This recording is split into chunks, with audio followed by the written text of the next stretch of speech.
Question and answer session on यात्रा होगी।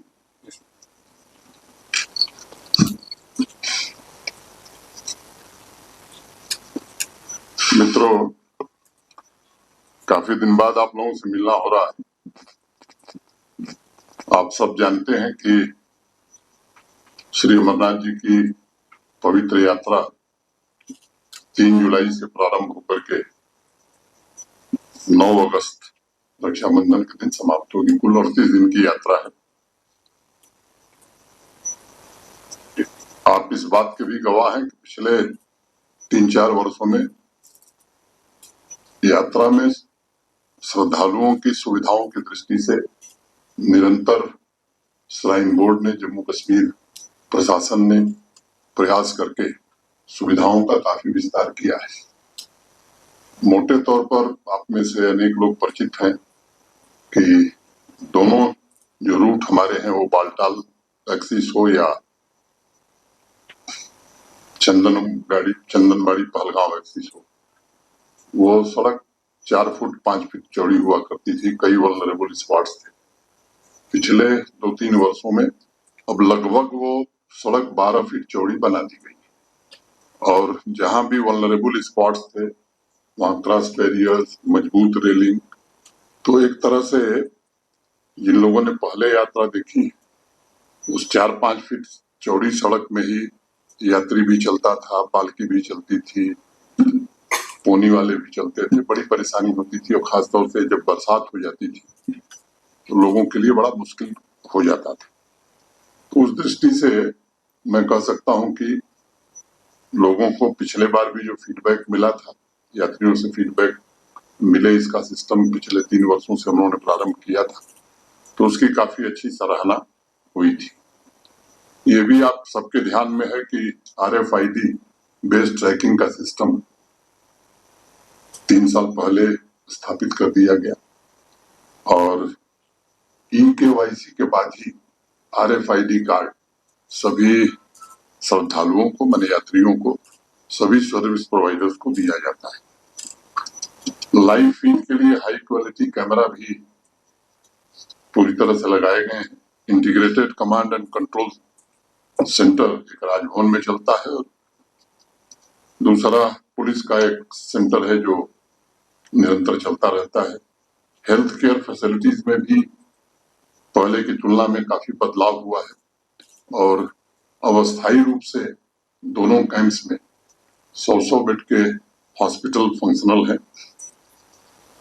Power supply के इंफ्रास्ट्रक्चर की मैं बात करूं तो पहले वहां ग्रिड पावर नहीं थी, अब बालटाल एक्सिस से पूरी तरह से ग्रिड पावर है और जो दूसरा रूट है पहलगांव चंदनबाड़ी वाला, वहां भी पंचतरनी तक, होली केप से पंचतरनी तक ये ग्रिड पावर उपलब्ध करा दी गई है। जो शेष हिस्सा है मैं उम्मीद करता हूं कि इस वर्ष उसकी भी स्वीकृति हो जानी चाहिए। स्वच्छता के मामले में भी उपलब्धियां मैं कहूं कि उल्लेखनीय रही हैं। पहले श्राइन बोर्ड ही स्वच्छता अभियान या स्वच्छता का काम देखता था। अब जम्मू कश्मीर का जो रूरल डेवलपमेंट डिपार्टमेंट है और अर्बन डेवलपमेंट डिपार्टमेंट, ये अपनी अपनी एरिया में पूरी तरह से स्वच्छता के काम से जुड़े रहते हैं और अब तो पिछले 2 वर्षों से कचरा मुक्त और सस्टेनेबल तीर्थ यात्रा यानी 0 लैंडफिल का लक्ष्य हासिल किया गया। अनेक प्रकार की अन्य सुविधाएं भी यात्रियों के लिए प्रारंभ की गई हैं, चाहे सूरैक हो, क्लॉक रूम हो, हेलमेट का डिस्ट्रीब्यूशन हो, ई-रिक्शा की भी सुविधा प्रदान की गई है और जो पशु हमारे या घोड़े या खच्चर जो चलते हैं उनके लिए पिछले साल से चारा की भी मुफ्त व्यवस्था की गई है। पवित्र गुफा पर प्रसाद के लिए सेल्स काउंटर बनाए गए हैं। खराब मौसम में भी यात्री ठीक से रह सकें, इसके लिए अस्थायी रूप से यात्री निवास का निर्माण भी दोनों स्थानों पर हो रहा है। हम उम्मीद कर रहे थे कि इस साल 30 जून तक पूरा हो जाएगा, लेकिन मुझे कुछ किन्हीं परिस्थितियों में 15 दिन काम बंद हो गया। मैं उम्मीद करता हूं कि बालटाल में तो लोग रुक पाएंगे। नुनवान में काम पूरा 100% नहीं हो पाएगा, लेकिन मेजर पोर्शन उसका भी पूरा हो जाएगा। नुनवान कैंप में जाते समय जो कन्वॉय हमारी आती थी जम्मू से, एक परेशानी होती थी कि 2 बार उनकी चेकिंग करनी पड़ती थी। वहां एक फुट ओवर ब्रिज बन गया है, अब एक ही बार चेकिंग के बाद कम समय में सारे लोग कैंप में पहुंच जाएंगे। पिछले साल 12 वर्षों में सबसे ज्यादा यात्रा 5,12,000 रही। इस वर्ष 22 अप्रैल के पहले बड़ी संख्या में रजिस्ट्रेशन हुए थे। 22 अप्रैल की दुर्भाग्यपूर्ण घटना के बाद रजिस्ट्रेशन में थोड़ी गिरावट आई, लेकिन फिर से अब वो पिछले वर्ष की तुलना में अगर मैं कहूं तो मोटे तौर पर 35-40 हजार पंजीकरण कम हुआ है। मैं उम्मीद करता हूं कि 10.19% it's less than last year, लेकिन अब वो रफ्तार बढ़ गई है। जो लोग 22 अप्रैल के पहले रजिस्ट्रेशन कराए थे, उनसे दोबारा हमने रिक्वेस्ट किया कि आप अपनी यात्रा के बारे में कंफर्मेशन दीजिए। तो कल तक की जो सूचना है 85,000 से ज्यादा लोगों ने कंफर्म किया है कि हम यात्रा में आ रहे हैं। ये संख्या बढ़ती जा रही है। सुरक्षा की दृष्टि से भी जम्मू कश्मीर पुलिस, आर्मी और सीएपीएफ ने मिलकर के एक चाक चौबंद व्यवस्था सुरक्षा की दृष्टि से प्रारंभ से लेकर के और गुफा तक और सफल वापसी का किया है। चाहे वो एरिया डोमिनेशन हो, MRTs की संख्या हो, 3 टियर सिक्योरिटी बेस कैंप में लगाई गई हो, या डिप्लॉयमेंट का जहां तक सवाल है तो जेके पुलिस के भी ऑफिसर पहले की तुलना में ज्यादा डिप्लॉय हुए हैं। सीएपीएफ की कंपनी भी पहले की तुलना में ज्यादा है, और मैं कह सकता हूँ मॉक ड्रिल इन लोगों ने अपनी पूरी कर ली है। इसके साथ साथ टूरिस्ट स्पॉट्स की सिक्योरिटी को भी सुरक्षा बलों ने काफी बढ़ाया है। तो मैं कह सकता हूं कि सर्विस प्रोवाइडर से लेकर के हर व्यक्ति का वेरिफिकेशन का काम भी मोटे तौर पर पूरा कर लिया गया है। लखनपुर से ही कन्वॉय का स्टार्ट शुरू होता है, और आप सब जानते हैं कि भगवती नगर जम्मू से यात्रा शुरू होगी। आप सभी पत्रकार मित्रों का भी इस यात्रा में बड़ा सहयोग रहा है। आपके माध्यम से सभी श्रद्धालुओं से मैं यदि आग्रह करना चाहता हूं कि हम व्यवस्था ऐसी कर रहे हैं कि सब लोग कन्वॉय के साथ ही आए, ताकि वो सुरक्षित और सहूलियत से पहुंच सकते हैं। प्राइवेट गाड़ी से भी कोई आए तो उसका स्वागत है, लेकिन उनसे भी मेरा अनुरोध है कि कन्वॉय के साथ ही वो चले। दूसरा, कई कारणों से विचार करके इस बार हेली सर्विस को बंद कर दिया गया है, और इसलिए हेली सेवाएं इस बार नहीं चलेंगी। कई नए इनिशिएटिव भी लिए गए हैं, जिसके बारे में आप जब पूछेंगे तो मैं बताऊंगा। लेकिन यात्रियों का इंश्योरेंस हो या पोनी वालों का, पिट्ठू वालों का इंश्योरेंस हो, ये सब श्राइन बोर्ड और प्रशासन मिलकर कराता है। मैं जम्मू कश्मीर के सभी निवासियों से, विशेष रूप से कश्मीर के निवासियों से, जो परंपरागत रूप से इस यात्रा में पूरा सहयोग करते हैं, स्थानीय लोग भी, और बड़े उत्साह के साथ स्वागत करते हैं, वर्ष भर इंतजार करते हैं। आप पत्रकार मित्रों ने भी हर बार सहयोग किया है, तो आपसे भी मेरा अनुरोध होगा कि देश भर में एक अच्छा संदेश जाए कि कश्मीर के लोगों की जो हॉस्पिटैलिटी है उसका कोई मुकाबला देश में नहीं कर सकता है। मैं समझता हूं कि मोटे तौर पर जो बातें थी हमने आपके समक्ष रख दी हैं, जैसा डायरेक्टर इन्फॉर्मेशन ने बताया है। अगर आपको कुछ लगता है कि इससे संबंधित आप सवाल लेना चाहते हैं तो आपका स्वागत है। Thank you, sir. Thank you, sir. We will now open the floor for questions. I request everyone to kindly introduce yourself before asking a question, your name and your media house. Please be brief and please stick yourself to the questions related to Sri Amarnath Ji Yatra only. So our team is in the. Yes, we can start. बैठ के बोलो। Sir, मैं Asif news 24 से। Sir, जिस प्रकार से जब से अमरनाथ यात्रा शुरू हुई, उसके बाद जब से हेलीकॉप्टर सर्विस शुरू हुई, तो पहली बार है कि नो फ्लाई जोन है प्रॉपर सर्विस नहीं मिल पाएगी यात्रियों को? क्या कोई स्पेसिफिक एरियल थ्रेट था, लाइक ड्रोन थ्रेट की, जिसकी वजह से ये सर्विस डिसकंटिन्यू करनी पड़ी इस बार की यात्रा में? और दूसरा सवाल मेरा सर, जो यात्रा की रजिस्ट्रेशन पहले हमने देखा था कि 22 अप्रैल से पहले करीब 3 लाख 2 लाख से अधिक 2,80,000 के करीब लोगों ने रजिस्ट्रेशन किया था, लेकिन 22 अप्रैल के बाद फिर काफी ग्राफ गिर गया और केवल 80,000 के आसपास लोग रजिस्टर कर पाए। तो आपको लगता है इस बार जो है पहलगाम हमले का असर इस यात्रा पर देखने को मिलेगा? तो स्वाभाविक रूप से 22 अप्रैल की जो दुर्भाग्यपूर्ण घटना हुई थी, उसका इम्पैक्ट पूरे जम्मू कश्मीर पर पड़ा, विशेष रूप से कश्मीर पर, चाहे वो टूरिज्म हो, चाहे अमरनाथ जी की यात्रा हो।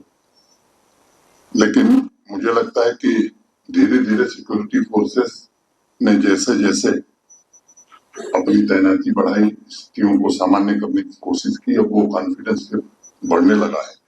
और मैं मानता हूं कि सकुशल यात्रा होने के बाद ये कॉन्फिडेंस और बढ़ेगा, यहाँ का टूरिज्म भी बढ़ेगा, यहाँ का व्यापार भी बढ़ेगा, इकोनॉमी भी बढ़ेगी। ये सच है जो आपने कहा, लेकिन वो 22 अप्रैल तक 2,36,801 ये रजिस्ट्रेशन हुए थे। पहले की तुलना में, जैसा मैंने पहले बताया, कि 10.19% कमी है, और ये स्वाभाविक है। लेकिन अनेक लोगों के फोन व्यक्तिगत रूप से मेरे पास, साइन बोर्ड से रिलेटेड लोगों के पास, जम्मू कश्मीर के अधिकारियों के पास, जिनको लोग जानते हैं, उनके पास आ रहे हैं बिना पंजीकरण वाले साहब, ऑन स्पॉट रजिस्ट्रेशन जो बराबर हम करते हैं। तो मुझे लगता है कि अच्छी संख्या में लोग आएंगे, ऐसा मैं मानता हूँ। हाँ, हेलीकॉप्टर कई चीजों को ध्यान में रखते हुए अभी कई जगह दुर्घटनाएं हो गई, सुरक्षा भी एक महत्वपूर्ण कारण है, तो ये सोच समझ करके फैसला लिया गया है। और मुझे लगता है कि पूरी यात्रा को अगर आप देखेंगे तो लगभग 8% लोग ही हेलीकॉप्टर से जाते रहे, तो इसलिए यात्रा पर बहुत विशेष फर्क पड़ेगा, मैं ऐसा नहीं मानता। अगला प्रश्न।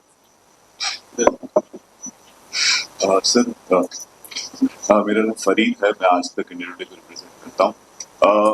जो पहलगाम अटैक के बाद ऑपरेशन शुरू हुआ आतंकियों के खिलाफ, अभी तक उसमें कामयाबी नहीं मिली है। जो 3, जिनका NIA भी कह रही कि 3 पाकिस्तानी उसमें शामिल थे, तो जब तक वो अभी मारे नहीं जाते या पकड़े नहीं जाते, आपको लगता है कि यात्रा पे भी जो है वो एक सेंसिटिव बात रहेगी, एक दुख का साया रहेगा सिक्योरिटी रिलेटेड?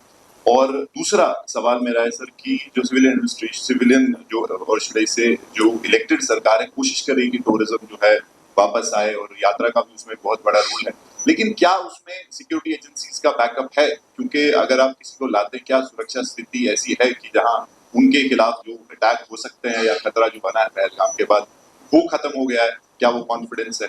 Thank you. मैंने पहले ही कहा था कि मैं यात्रा से संबंधित सवाल ही लेना पसंद करूंगा, तो जो आपके क्वेश्चन का पोर्शन यात्रा से संबंधित है उसी का उत्तर दूंगा। बाकी का किसी दिन प्रेस कॉन्फ्रेंस करते हैं और खुला खेल फरुखाबादी हो जाएगा, जो सवाल पूछेगा उसका जवाब देंगे, ठीक है?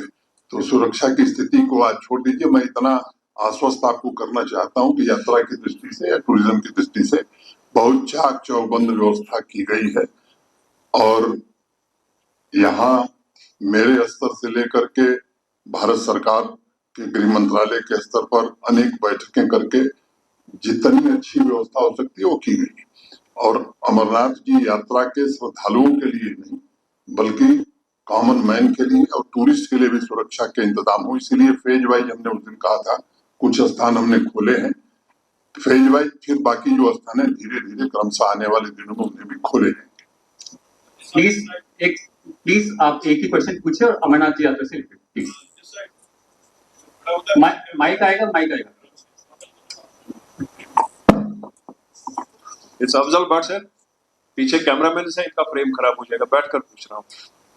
क्योंकि जब से यात्रा यहाँ पर शुरू हुई है, एक रूटीन प्रोसेस रहता है हर साल, जो टूरिस्ट आते हैं उनके लिए गाइडलाइन होती है, चाहे उनको पहलगाम पहुंचना हो या सोनमर्ग, एक पर्टिकुलर पीरियड उनको दिया जाता था कि आपको 11 बजे से पहले या 3:30 के बाद वापस निकलना है। क्योंकि इस साल जो पहलगाम का इंसिडेंट हुआ है, जाहिर सी बात है टूरिस्ट फुटफॉल में जो गिरावट आ गई है, लेकिन जो गवर्नमेंट के एफर्ट्स हैं, फिर से टूरिस्ट अराइवल वापस आ रहा है। पिछले 15 दिनों में तकरीबन 26,000 टूरिस्ट आ गए। उनके लिए कोई पर्टिकुलर गाइडलाइंस है कि उनको किस टाइम पे पहलगाम पहुंचना है या सोनमर्ग पहुंचना है, या आप- वापसी उनकी कब होगी? दूसरा जो हेलीकॉप्टर सर्विस है इसमें रेशो कितना कम हो गया as compared to last year, क्योंकि एक पर्टिकुलर क्लास हमारा हेलीकॉप्टर सर्विस से ही आना पसंद करता था। एक क्वेश्चन का जवाब तो मैं दे चुका हूँ हेलीकॉप्टर वाले, इसलिए उसे रिपीट करने की जरूरत नहीं है। दूसरा जो सवाल है, मैं केवल आपको ये कहना चाहता हूँ, अभी आज 26 तारीख है, यात्रा 3 से शुरू होने वाली, तो ट्रैफिक एडवाइजरी, टूरिस्ट एडवाइजरी, ये सारा प्रशासन पहले जैसे जारी करता रहा है वैसे ही जारी कर देगा। इस बार आप लोगों से मिलने का कार्यक्रम थोड़ा मैंने पहले बना लिया है, मुझे लगता है, मैं चाहता था कि बढ़िया चाय पहले ही पिला दूं ताकि पूरी यात्रा पर आप लोग ठीक रहें। अगला क्वेश्चन प्लीज। प्लीज एक ही क्वेश्चन प्लीज।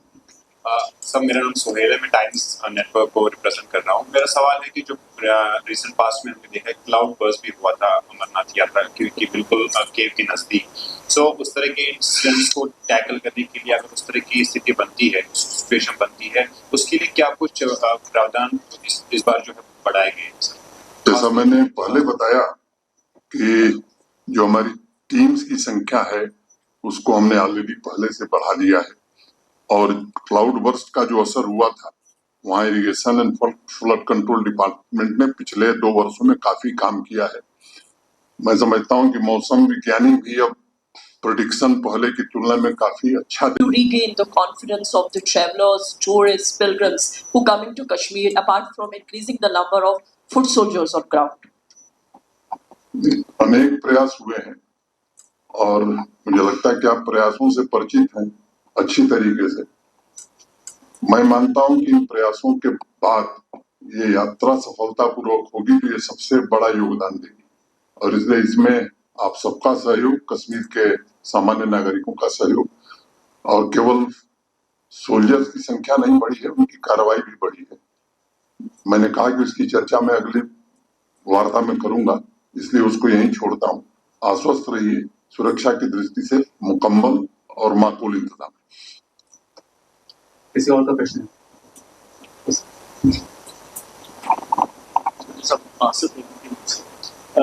पिछले कुछ समय से जो मिलिटेंसी का स्वरूप, आतंकवाद का स्वरूप है, वो कश्मीर में बहुत, जम्मू कश्मीर में बदला है।